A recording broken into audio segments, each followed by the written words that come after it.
Would you think this your song for the summer right now gonna bring out the city boys?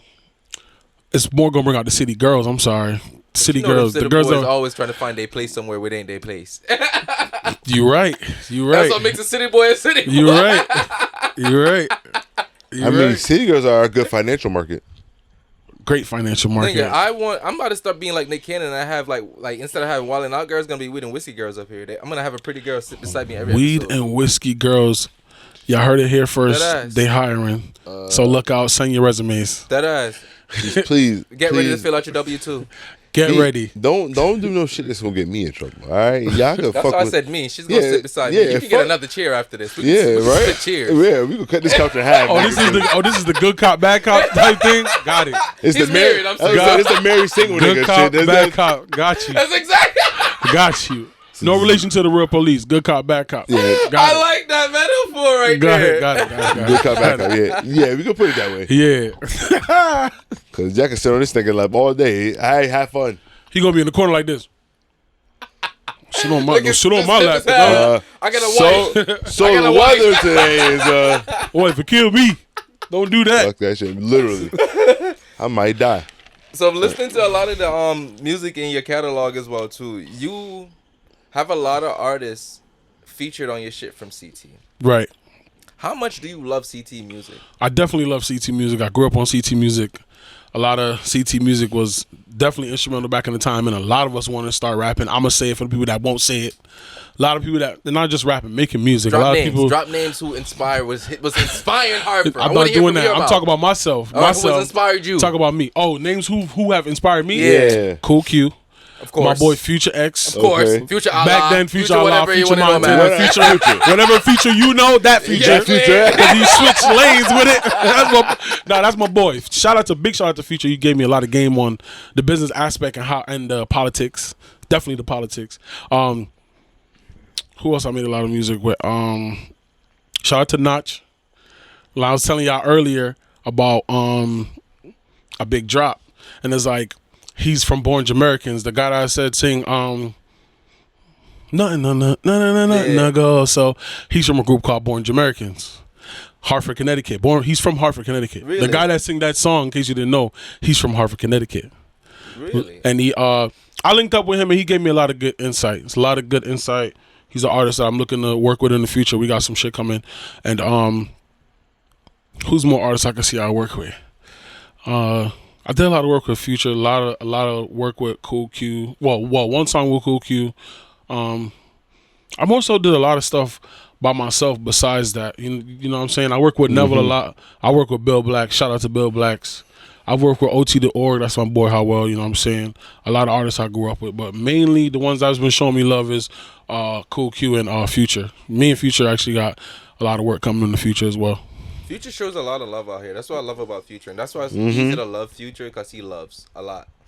You know, so it's easy to love somebody who loves. He's genuine. Yeah, so I respect that. I also did a song with Frankie with the List. I was Okay. listening to that Frankie earlier. with the That shit list. was fire, We like dog. Frankie. That was the first single I ever dropped on like all platforms. Me and Like- Frankie with the List. I told you earlier, like I'm genuinely a fan of your music from hearing it, and like one of the things, like we talked about Cool Q, and we talked about how his cadence is one of the reasons why he stand out so much. Yeah. And I feel like one of the reasons you stand out so much is not only just on the single that you're pushing right now, but off the other songs that we heard off you is your flow. You have a very commanding flow. Like you said, you know what beats you want, and your confidence resonate Right. on those beats. Right. When you're actually spitting your bars behind every one of these. No, right. No, that's definitely 100% true. That's definitely 100% true.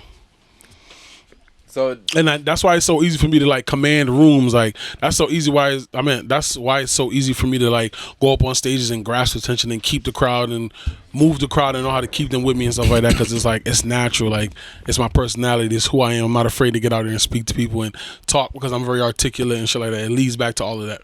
okay.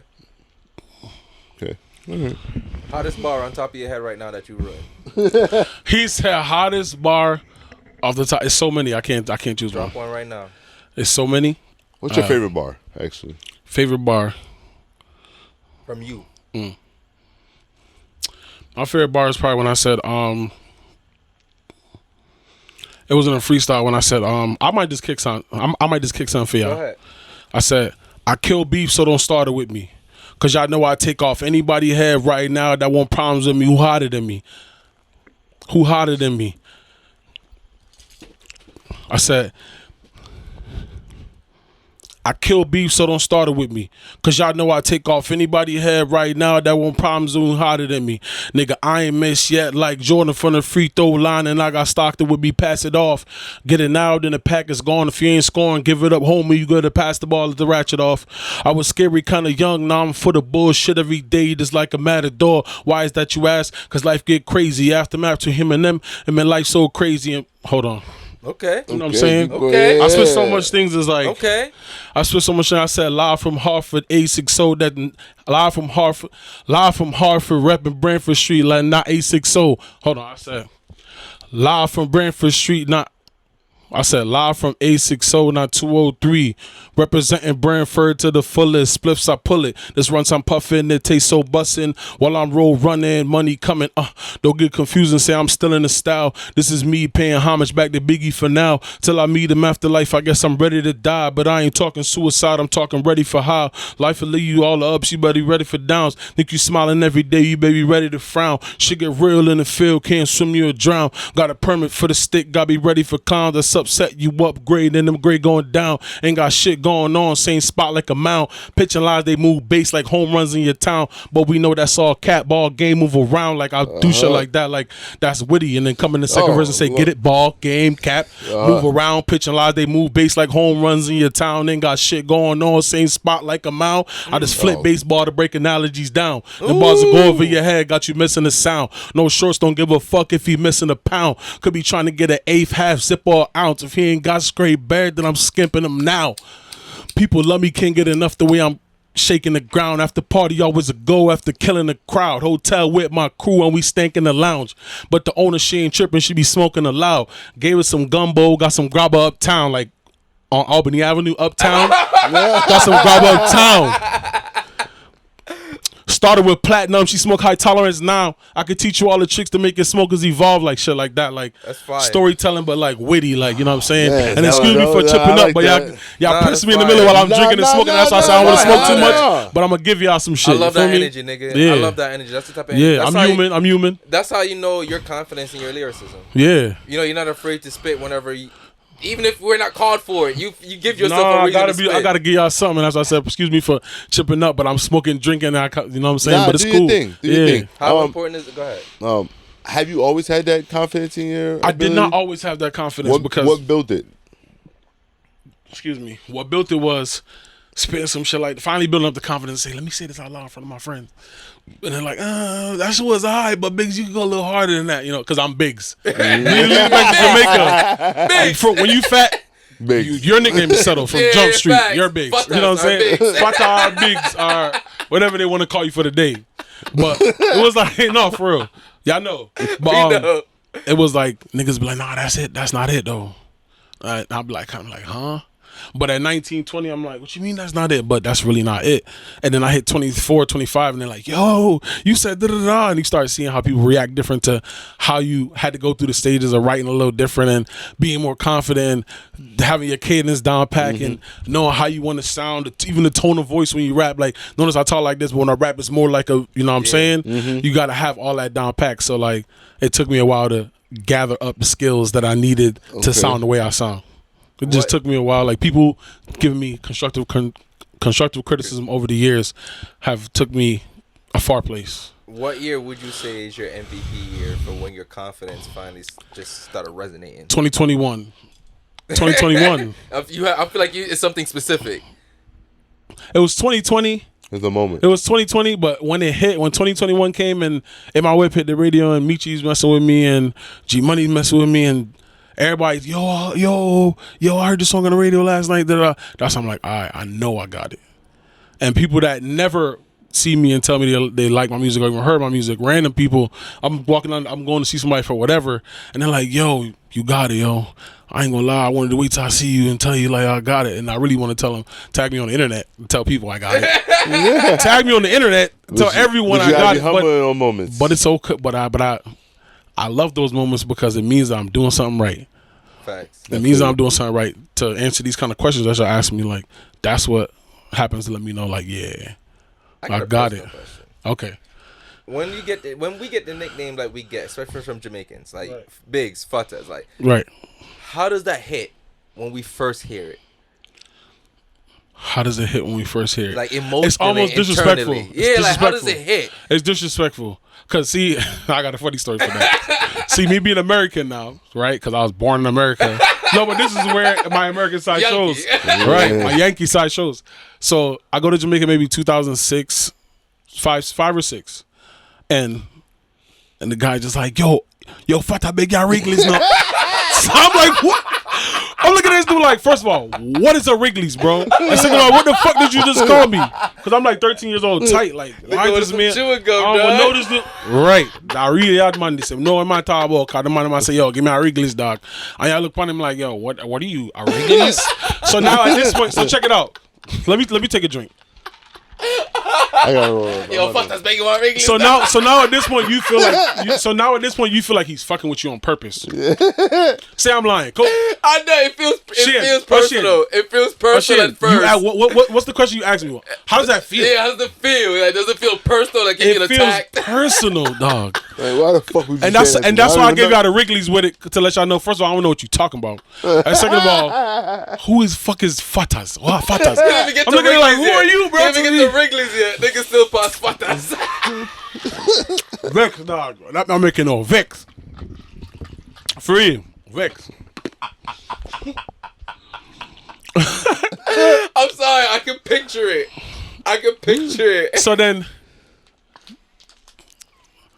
and mid conversation, dudes will switch up your nickname. No, because now I'm like, what you mean? And I'm like upset, and then now it's no bigs. We not trying to start it, dog. No big, and I'm like, first, all right, now I'm somebody else. You know what I'm saying? I'm somebody else. Now I'm somebody else. Pick one. All right, cool. You didn't ask me my name yet. So then now I go to ask like, yo, I asked my mom. I said, Mom, what's a Wrigley's? Because the guy just called me fathers and told me he wants a Wrigley's. My mom is screaming, laughing, and I'm looking because it's my mom. Like, now everybody just laughing. So she get it, but I'm not getting it. So I'm just thinking like, my mom hate me.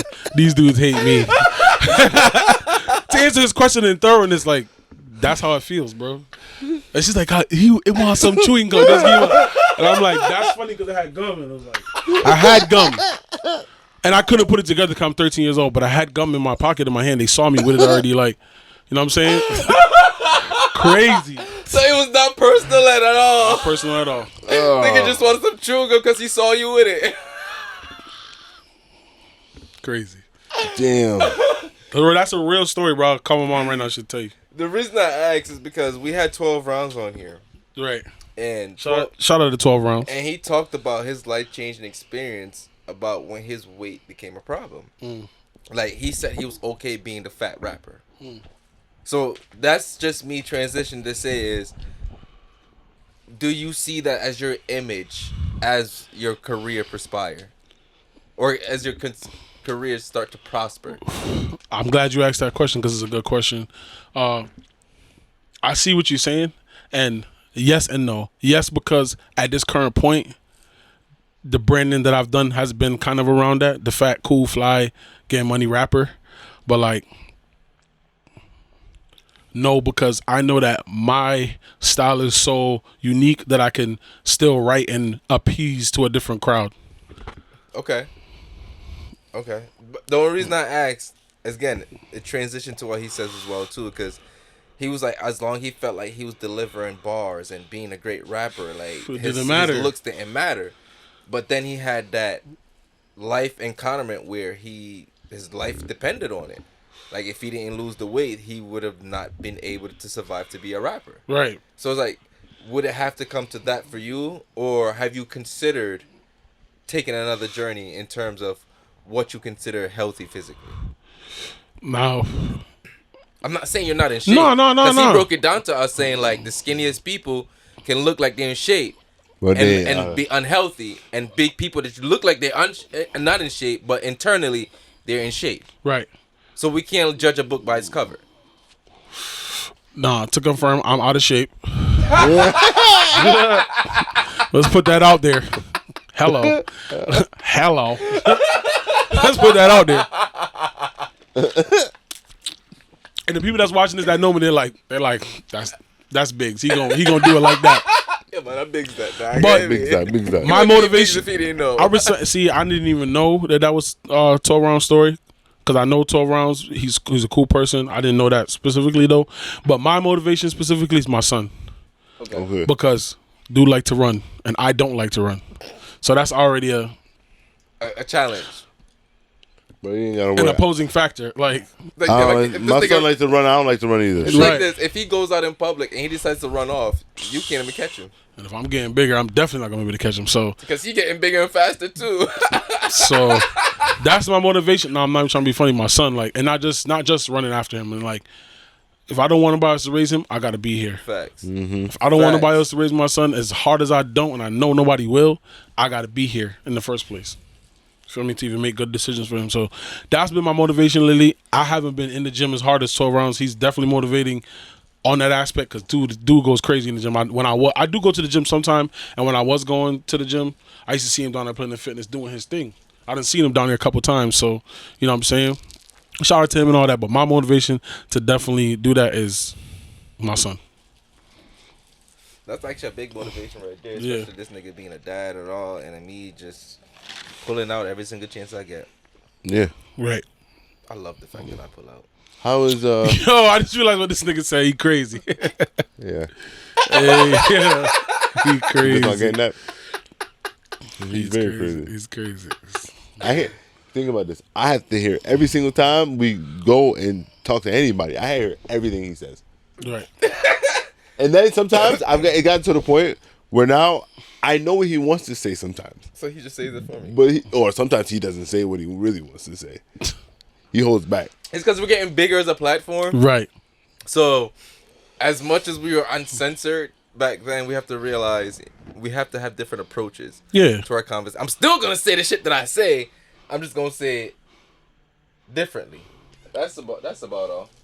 And it just goes into the conversation of just having growth in your career. Not even just growth in your career, but you yourself have to grow with your career as well too. Because if you see longevity in your career, you have to see longevity in you. It's a lifestyle. Yeah, like it It's a goes lifestyle. hand in hand. Like it's like, all right, prime example like that as well. Since we're on the topic is Big Pun. Like, you know, everybody loved him as an artist. Right. Great music. And I made a joke last episode of 12 Rounds. It was a joke, but I mean it. You don't see how big somebody is until you see them outside their pants. Not true. On some real shit. True. You don't realize how big somebody clothes is on them until they out that clothes. Man or woman. Man or woman. So it's like, when we see everybody at their highlights, speaking for artists, when you're on TV, you're in your music videos, you're making sure you look your best. Yeah. You're presenting yourself as your best. So nobody's seeing the things that you go through on the outside, you know? Right. So it makes it seem like being big or being a certain size, it's like, all right, he looked good. Yeah. Let's not question anything, but you don't know what that person's actually dealing with on the inside. It's true. It's true. So it's like, at what point, even as friends, do we even have the friends around us to be like, yo, bro, even if you don't do it, even do we have the friends around us that just say, yo, bro, have you thought about this? No, have you thought about taking that next step? Yeah. Some people. Are you asking me? In general, yeah. No, indirectly, yeah. I indirectly. have those friends. I have those friends that tell me straight into my face, yo, you gotta lose weight, dog. And the person I am, those are why those friends are around me. Facts. Because You gonna I get want to there. hear that. Like I told Yeah, you, to be honest with you. constructive criticism takes me a long way. That's the person I am. People think I'm weird because I'm very accountable. Like if I know I messed up, even if I don't know now and I know later, I'm gonna make sure I do what I gotta do to make sure you know in the best way possible. Meanwhile, there's people who don't care if they, you know what I'm saying? I'm very like, I like people to tell me things to better myself. You know what I'm saying? respect that. Yeah, you should. How does your self-esteem goes into your artistry? I mean, I've never let being big bother me until I understood that concept that we just talking about. So it's always been a big confidence factor for me because of people like Biggie. Biggie's one of my biggest my biggest. I ain't gonna say idols because one of the idol, but one of my biggest influences is why, as far as how I do music, why I like music. You know what I'm saying? No, that's facts. Yeah. So who else? Oh, I was gonna say. I was just gonna pretty much ask that. Who else influenced you kind of in that way? Lloyd Banks. Lloyd Banks. All right. Before you go further, I have a question about Lloyd Banks. Yeah. How do you feel about his disappearance in the music, and is his old music still playable? Some of it, yes. A lot of it.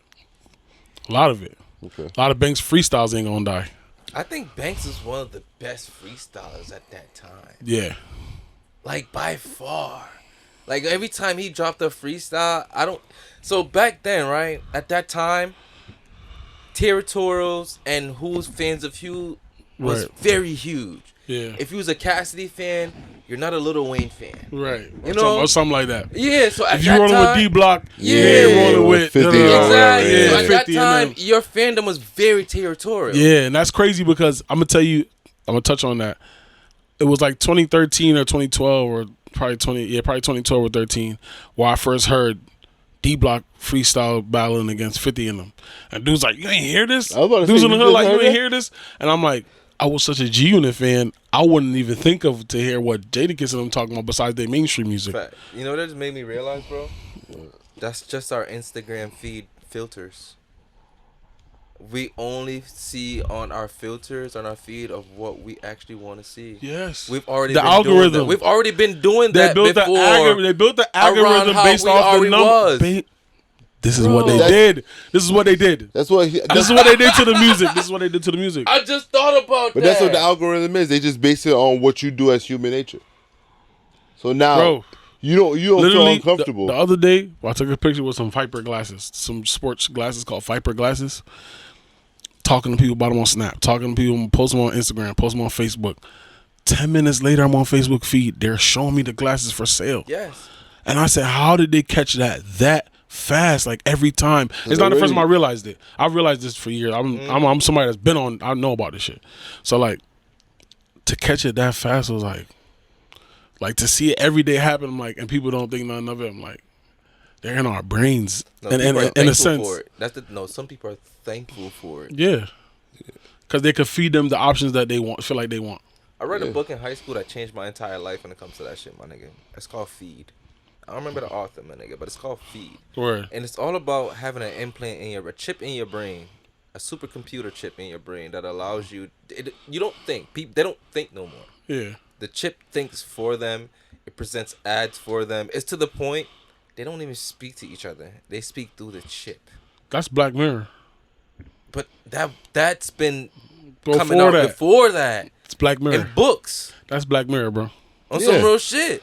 But Did you watch the first 4 episodes of Black Mirror? That's what that is. Society's gonna get there. But Yes. you know what the scariest part about this book was? It wasn't the feed or anything to me. It was the fact that they're living in a catastrophic that word world. Like the world was so burnt Because it was at the point where this over. Yeah, They have no choice but to listen to the man. Because the man has the control of that Exactly. end. Like the It's society was so destroyed it's the that shit they that- didn't go outside. They lived in bubbles. They had all the technology in the world, but they couldn't experience outside. And people not going to know how dangerous the society we living in until we get there. And then in the end, right? I won't live to see So it. one of the antagonists, We probably won't. one of the protagonists in that book, right? Maybe. One of the protagonists in that book never had a feed. She became friends with people who all had feeds. Right. She's a child. She's a teenager, so she wants to fit in, you know? Right. They coming from like the old world in a sense. So she decides to finally get a feed. And when she gets the feed, she dies. Because her body wasn't meant to handle it. Right. So it's like that book changed my life in terms of how fast are you ready to welcome the future? Not knowing what the future means or holds.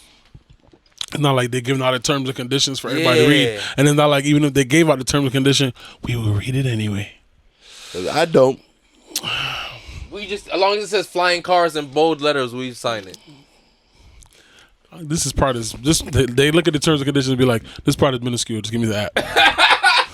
Oh, chip. But Switzerland is doing the chip. Yeah. I think it's Switzerland. They like to I'm test. drunk already. No, they like to test stuff in other Yeah. countries before they bring it to the big Switzerland country. Yes, there's another country who's like so technologically advanced that they have no crime or minimal crime. Minimal crime? Minimal crime. And then there's places in the world that there's no cuss words. That people don't curse. There's lots of different things going on in the world that nobody knows about because we're so drowned into our. They don't know if you go to. They don't know if you move to Alaska. They'll give you a stipend every month just to live there, and 5 racks when you move in. Or don't quote me. It's probably 5 or 3, or I don't know what the number is now, but I know they'll give you a number. Yeah, there's a lot of shit out there that people don't fucking research for because we want to be blind. We want the world to be for us instead of accommodating for what the world is sometimes. You know, change is easy, but if you're not willing to accommodate, what good is change? You're right. That's just my point of view on no, that I shit. feel you. I feel you. You're right. Because you can't be like people are afraid of change, and I can say this for myself too. I used to be afraid of change. Yeah. Like be afraid of what's going to happen. I'm still afraid of change. Yeah. But it don't mean I'm not going to do it. Right. Exactly. I'm still afraid of it. But that's what makes me courageous. Continue. That was basically what I was going to say. Okay. Yeah, you have to do things even if you're scared. Even if there's pressure. Especially when there's pressure. That's what makes you brave. That's what makes you strong. The I learned that person in you the come kids out as, movie. dog, you love that person. You love that person so fucking much, yo. Because you be like, damn, I did that? Right. I overcame that? I thought that shit was going to break me. I was getting ready to kill myself. But, you know, like, it's that extreme for a lot of people. I got a question for you, Lil Jizzy. Mm-hmm. Would you make music if there was no financial return? Yes. Because I'm making music now, and this is the stage where I'm doing a lot of groundwork, and there's not a whole lot of the money that I want in return. There's money in return. Definitely money in return. But the profit margins... You're not breaking even. The profit margins are... Yeah. You're getting something back you lost. Despair. It's all good, nigga, because financially... And that don't mean bad because sorry to cut you. No. But I don't want people to take that the wrong way because there's a lot of money it costs to do this shit. Facts. Ask any rapper, any musician, artist in any kind of way. Painting, pianist, violin... Pianist.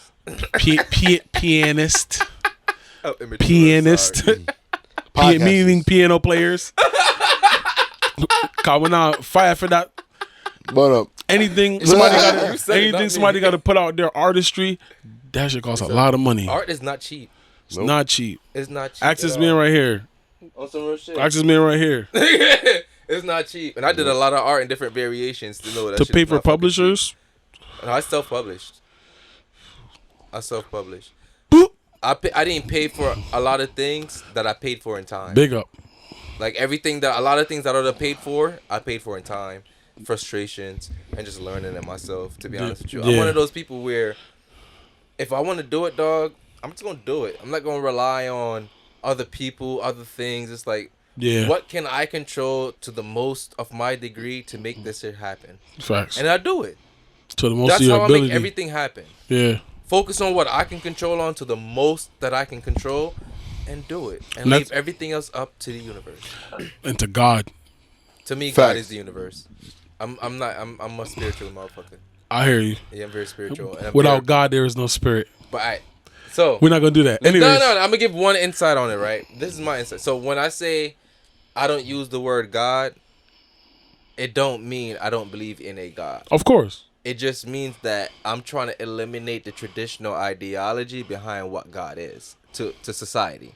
Because to me, to have a God means to have a goddess. Mm-hmm. You have to have a counterpart. You have to have a peer.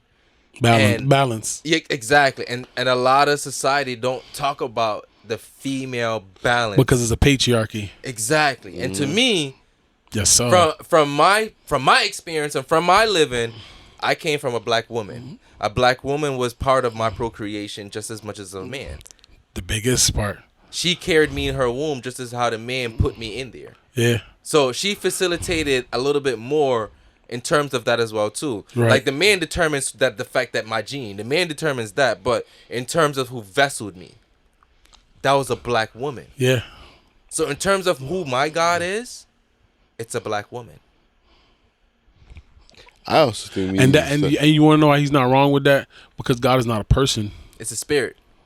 I was gonna say we need to start removing gender from it. I'm right there with you. That's why. Because there's- And I'm that's gonna try to do the same thing. Remove the. That's why I'm so big on terminology, because it goes back to what I said. Like, we're cursing ourselves through our speech naturally because of the Greek. Yes, and because we're taking on ideology, we're saying words that had different meanings when it first came into origin. Yeah. Thinking it means something. Yeah. But it don't mean what we think it means. Yeah. So therefore, we're bringing on a whole different energy onto us. So it means something that you don't think it means, but it means that. So It's a curse. So be meaningful. You got to be meaningful. You got to be meaningful and mindful of everything. Of everything. Because as much good and intention you think you're putting into something, don't mean that's what you're going to get back. Right. And you have to consider what you're getting back out of what you're putting in. No, facts.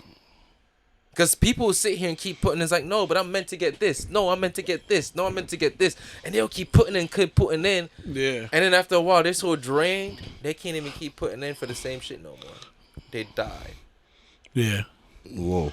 No, I don't. Trust me, I'm right there with you, bro. I'm not even talking about physically. Yeah. Mentally. Spiritually. Emotionally. Dead.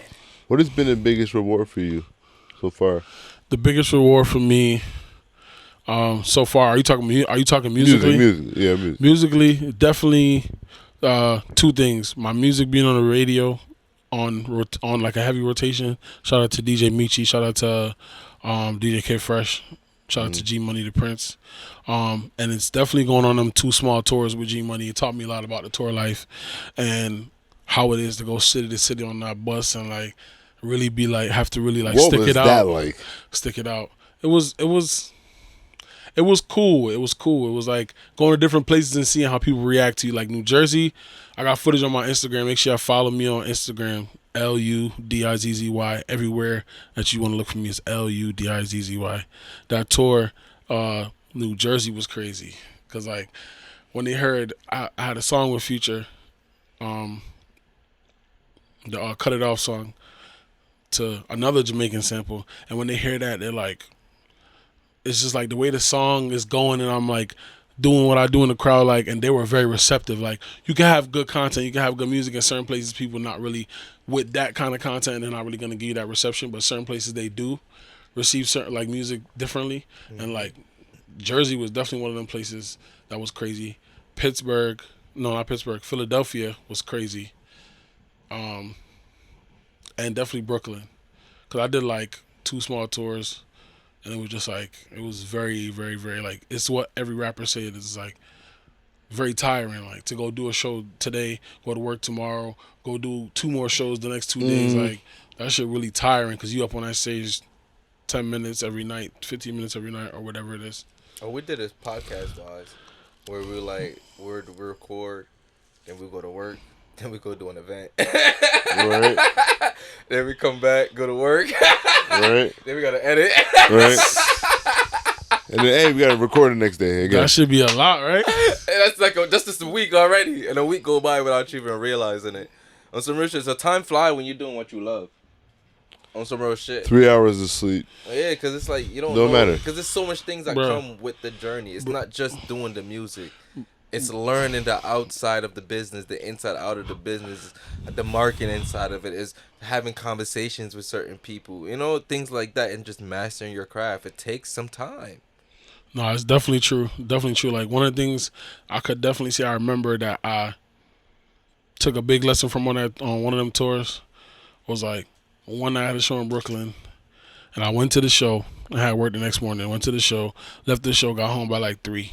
And I said, if I go to sleep right now, you're done. I'm not making it to work. You're done. So I just stayed up, played the game. I was on the game, Call of Duty, for an hour. Got to be to work at 5 a.m.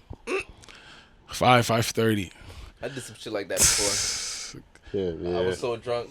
Came home at like 3 o'clock in the morning, 4 o'clock in the morning. Had to be at work at 9, right? I was like, all right, I'm so drunk. I think if I fall asleep now, I might have oversleep. It's oversleep for sure. So you know what? For sure, you already know. You know what I thought was a smart idea? Yeah. Go sleep in my job's parking lot. That was the dumbest Woke idea. up at 10:30. Nah, nigga. Yo! I got there, right? I got there like 5 to 10 minutes in there. I'm like, nigga, that's dumb as hell. I'm drunk as hell. Just questioning myself. Nigga, that's dumb as hell. Yeah. I went home and I came in my driveway and fell asleep in the car. Woke up like 30 minutes before work. Went to work still drunk. Nigga, I looked at my manager. I was like, yo, I'm about to go to McDonald's. That's how you know I'm still drunk. If I say I'm about to go to McDonald's. Yeah. Like, hey, bro, this is my last. Got me a McGriddle. 2 hours later, I was sober. Those are some of the best nights when you wake up still drunk and cause havoc. And cause havoc. Yeah, waking up drunk and causing havoc is a terrible thing. It's a no. Whoa. I did not say that. It's a very empowering thing. Because sometimes you say things you needed to be said. Things you wouldn't say when you're sober. Things you wouldn't say when you're drunk and been awake for 10 days or for 10 hours. But when you slept for 3 hours and fresh up for 10 minutes, you're going to say some things. It's things you probably shouldn't say. But you're going to say it. Any last words, Lil Dizzy? Like I said, if y'all want to follow me everywhere, Fuck that. They about to follow you. Yeah, the F word, I said the that F word wrong. is forbidden over here. F word is forbidden. Yeah, the F word is forbidden. Make sure y'all follow me. LUDIZZY. I'm here at Weed and Whiskey Podcast. We turned up. Let's go. Single out on Tuesday. No, singles out. Singles out on Tuesday. Singles out. Nah, Go singles. stream. Singles now streaming. Single is now streaming right now. So On as soon as Apple you finish Music, listening to this shit, go search Lil Dizzy on Apple Music, Spotify, YouTube, wherever you stream your music, and start getting your fat booty bitches in line. Yeah. For this shit. Because what J. Cole said, on Thursday I feel like Huey trying to save the world, and on Friday I'm like Riley trying to get my dick rubbed by fat ass. That's a big fact. I'm going to get that drop right now. Make sure y'all go follow me right now. Every platform, LUDIZZY. It's Big Lou Dizzy. Single out now, Shake Your Body. Every platform, that's Shake Your Body. Make sure y'all go get that. YouTube, Instagram, TikTok. I'm on Snapchat. Everything is LUDIZZY. Let's go. WhatsApp. Weed and Whiskey Stamp. You heard it here. It's dropping. Fuck with that shit. And like I said, if you don't have a fat butty gal for this summer, you're doing it wrong. Move out the way. Better go find one Find one. right now. You better Just go- for Lil Dizzy's song. Hey, my nigga, if you Video got enough shoot. money, you can go make one. Let's Matter go of get fact, one. just do what you do. Thought I was gonna say something. Fuck you. And that's what you guys got to do. Tune into Weed and Whiskey. Follow Lil Dizzy. Follow us, too. Follow us too. Subscribe to the YouTube Weed and Whiskey Podcast everywhere. 2023. It's the only way to do this shit. Because if you don't, you're a fucking weird man. You're a cruff, Yeah. and you should be shot in the head for this shit. On your well, Cronny. Move Because up. the only way to do it is to grab her by the pussy with consent. Be great. Peace out, ladies and gentlemen.